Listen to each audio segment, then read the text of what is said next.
एक ऐसा कांड जिसने देश को हिलाकर रख दिया।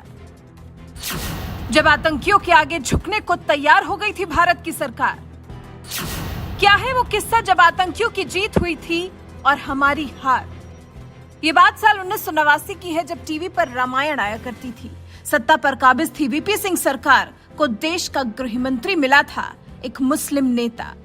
ये पहली बार था जब कोई मुस्लिम नेता हिंदुस्तान का गृह मंत्री बना था। आतंकियों ने कश्मीर की हालत खराब की हुई थी और एक दिन आतंकियों ने देश के गृह मंत्री की बेटी को अगवा कर लिया। उस वक्त देश के गृह मंत्री थे मुफ्ती मोहम्मद सईद और आतंकियों ने जिसका अपहरण किया वो कोई और नहीं बल्कि महबूबा मुफ्ती की बहन रूबिया सईद थी। आजादी के बाद ऐसा कोई पहला मामला सामने आया था जब सरकार से अपनी बात मनवाने के लिए आतंकियों ने सीधा गृह मंत्री के परिवार पर हाथ डाला था। उनकी बेटी को ही उठाकर ले गए थे। तारीख थी 8 दिसंबर 1989। केंद्र में बीजेपी के समर्थन से वीपी सिंह की सरकार बने ठीक एक हफ्ता भी नहीं बीता था। सरकार ने अपनी रूपरेखा के मुताबिक काम करना बस शुरू ही किया था। रूबिया उस वक्त एमबीबीएस की पढ़ाई कर रही थी और श्रीनगर के एक अस्पताल में उनकी इंटर्नशिप चल रही थी। उस दिन रोज की तरह रूबिया ने अपने काम खत्म करने के बाद नौगाम स्थित घर जाने के लिए मिनी बस में सवार हुई। उस बस में 3 लोग ऐसे थे जो आम नागरिक नहीं थे। नौगाम से 500 मीटर पहले ही बस में मौजूद सभी तब खौफजदा हो गए जब बंदूकें लहराई जाने लगी और बस रुकवाकर रूबिया को जबरन उतार लिया गया। जहां एक वैन पहले से इंतजार कर रही थी, देश के गृह मंत्री की बेटी आतंकियों के कब्जे में जा चुकी थी। घटना के 2 घंटे के बाद पता चला कि रूबिया का अपहरण हो चुका है। बस में मौजूद किसी शख्स ने इस सब के बारे में किसी को नहीं बताया। शाम 6 बजे मुफ्ती मोहम्मद सईद को फोन पर बेटी के अपहरण की सूचना प्राप्त हुई थी। इस अपहरण की जिम्मेदारी लेने वाले जेकेएलएफ ने ही फोन किया था और बेटी के बदले में मांग रखी थी उसके 13 साथियों को रिहा करने की। कुछ समय बाद उन लोगों ने 5 आतंकियों को छोड़ने की मांग रखी। अब विकल्प 2 थे। एक तो या तो चुपचाप आतंकियों की बातें माने और दूसरा विकल्प ये कि मिलिट्री एक्शन को अंजाम दिया जाए। हालांकि इसमें गृहमंत्री की बेटी की जान को खतरा भी हो सकता था।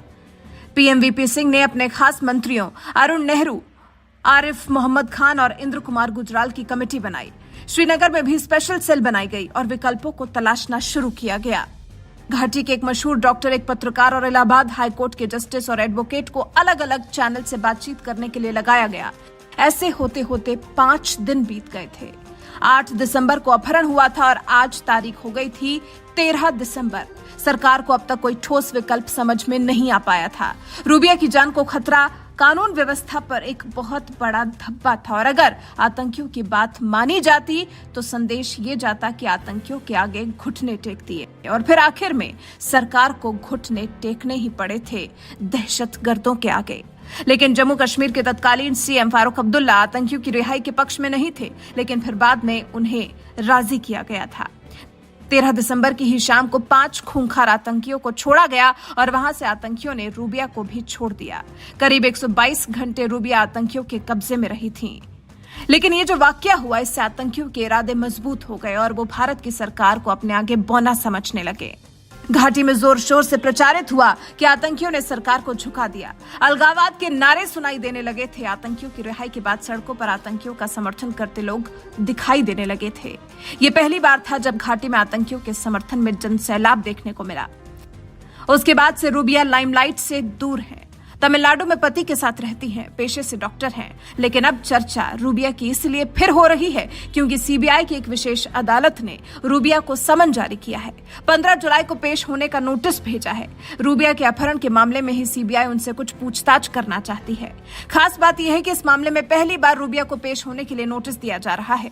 कोर्ट के इस समन से कुछ घंटे पहले ही यासीन मलिक को उम्र कैद की सजा सुनाई गई। रूबिया मामले में प्रमुख आरोपी यासीन मलिक ही था और 2019 में यासीन जब टेरर फंडिंग मामले में पकड़ा गया तो फिर रूबिया का किस्सा भी लाइमलाइट में आ गया। सीबीआई ने पिछले साल जनवरी में विशेष लोक अभियोजकों मोनिका कोहली और एसके भट्ट की मदद से रूबिया अपहरण मामले में मलिक समेत 10 लोगों के खिलाफ आरोप तय किए। रूबिया को सीबीआई ने अभियोजन पक्ष के गवाह के रूप में सूचीबद्ध किया है। तो क्या अब इस मामले में कोई रहस्य है जिसकी जांच सीबीआई करना चाह रही है? क्या इस मामले में कुछ ऐसा है जो संदेहास्पद है? रूबिया को लेकर सीबीआई के मन में क्या सवाल है? इतनी बड़ी घटना जिसने घाटी में आतंकियों के हौसले इतने बुलंद कर दिए कि अब तक उन पर काबू पाने में मुश्किल सामने आ रही है। आपको क्या लगता है, रूबिया का अपहरण होना और रूबिया के बहाने 5 खूंखार आतंकियों को छोड़ा जाना, फिर रूबिया का भी सही सलामत घर आ जाना सवाल खड़े करता है? इस बारे में आप क्या सोच रहे हैं? इस कहानी को जानने के बाद आपके मन में क्या सवाल उत्पन्न हो रहे हैं? कमेंट कर हमें जरूर बताएं।